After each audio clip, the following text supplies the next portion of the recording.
Madam Attorney General, yesterday, Arez Ruveni filed a whistleblower complaint against the Department of Justice.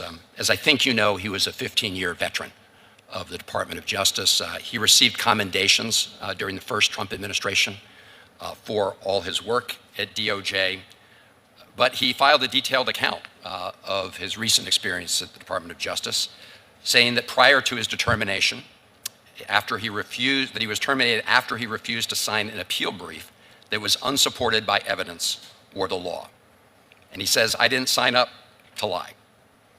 In response to his termination, you made a statement on Fox News a little while ago saying, "At my direction, every Department of Justice attorney is required to zealously advocate on behalf of the United States, and that any attorney who fails to abide by this direction will face consequences." So, General Bondi, I guess the direct question is, he says he was fired because he didn't want to make an untruthful statement to a court of law. I have two questions. Number one, I assume you agree that zealous advocacy does not mean telling untruths to courts of law. And second, if that's not the case, what do you mean by saying he was not a zealous advocate? Hi, everyone. Today, we're delving into explosive whistleblower allegations that are shaking up the Department of Justice.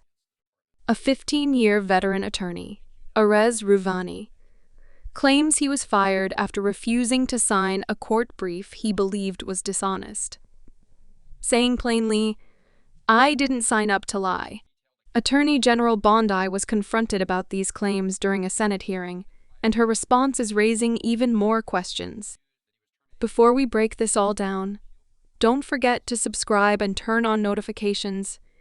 You won't want to miss what's coming. Arez Ruveni isn't just any attorney. He served at the DOJ for 15 years. He was even praised during the Trump administration for his performance. But now he's taking a stand, saying he was pressured to lie in a legal filing and was terminated when he refused.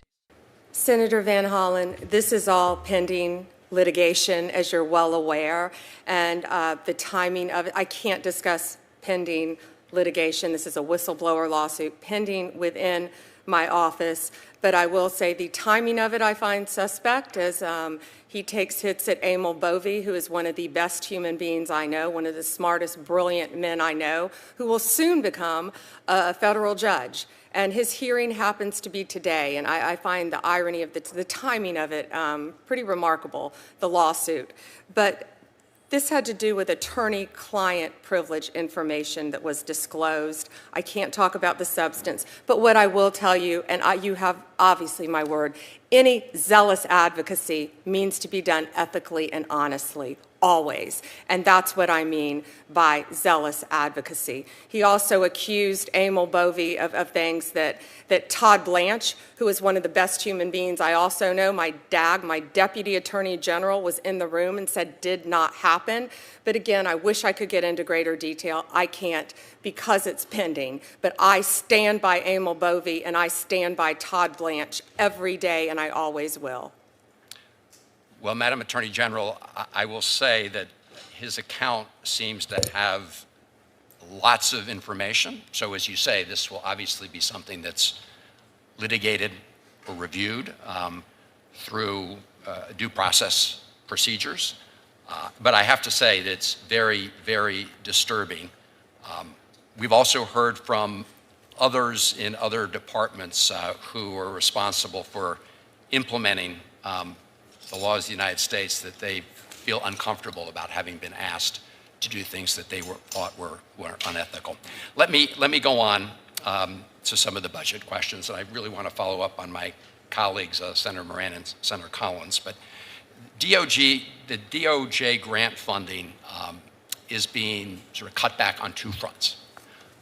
One, in April, the department terminated hundreds of grant awards, notifying grantees that their current grant funds were gone, effective immediately. That included, law enforcement training grants, technical assistance awards, some dating back to fiscal year, I think, 2017.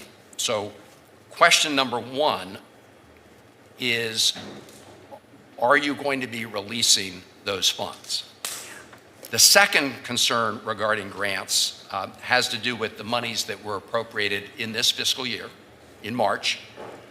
And my understanding is that DOJ is withholding an overwhelming number of notices of funding opportunities, NOFOs, meaning that grantees who rely on these grants, including many who provide services to victims of crimes, are literally, in some cases, running out of money. For example, the department's biggest grant-making component, the Office of Justice Programs, has only posted one notice for fiscal year 25, NOFO notice. So if you could answer the question with respect to both those pieces. According to Ruveni, the appeal brief he was asked to sign wasn't supported by evidence or law.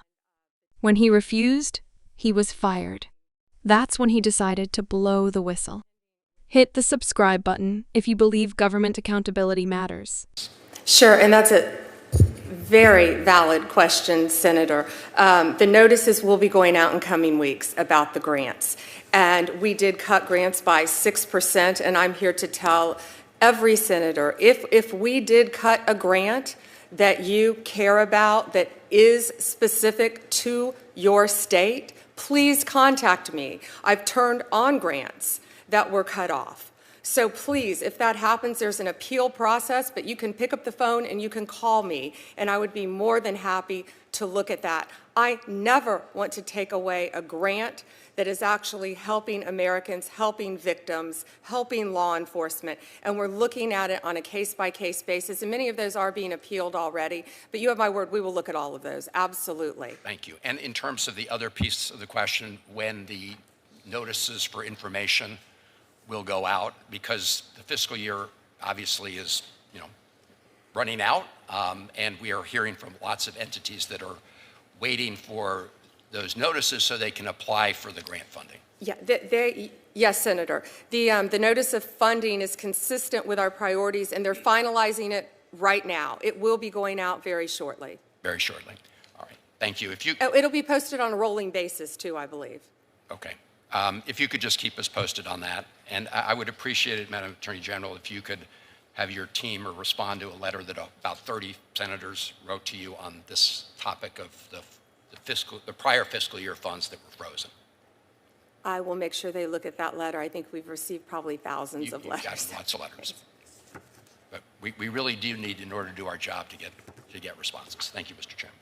When questioned in the Senate, Arez Bondi avoided direct answers, citing pending litigation. But she didn't stop there. She defended the people Ruveni accused, calling them some of the best human beings she knows, and suggested the timing of the complaint was suspicious. She did make one clear point, saying zealous advocacy must be ethical and honest, but that's exactly what Ruveni says was violated. Subscribe if you think the truth should never be compromised in court. The hearing wasn't just about the whistleblower. Senators grilled Bondi over cuts to DOJ grants, hundreds of them, many affecting crime victim services and law enforcement support. Some of these grants were suddenly terminated without warning. Others, from this fiscal year, haven't even been released, putting essential programs in danger. Bondi said they'd be reviewed and some may be reinstated, but her answers were vague and came with no firm timeline. Tap that subscribe button if you want more coverage on government budget transparency. Senators also raised a broader concern. This isn't the first time federal employees have expressed unease. There are growing claims across departments that some officials are being pushed to act unethically. If true, this isn't just about one whistleblower. It could suggest a wider cultural issue inside the DOJ and beyond. Click subscribe if you think whistleblowers deserve to be heard, not silenced. So what now? Ruveni's case is pending, and Bondi says she can't talk. But the Senate will keep asking questions. The DOJ may face a legal reckoning, and the public will be watching closely. Senators want answers on both the whistleblower case and the stalled grant funding. Pressure is mounting, and transparency is on trial. If you're watching this, Make sure to subscribe and hit the bell so you don't miss what happens next. One attorney said he wouldn't lie. He lost his job. The nation's top legal official says truth matters, but refuses to address the facts. This is about justice, integrity, and trust in our institutions. We'll keep following every development. Subscribe now and stay tuned as this story unfolds. Thanks for watching.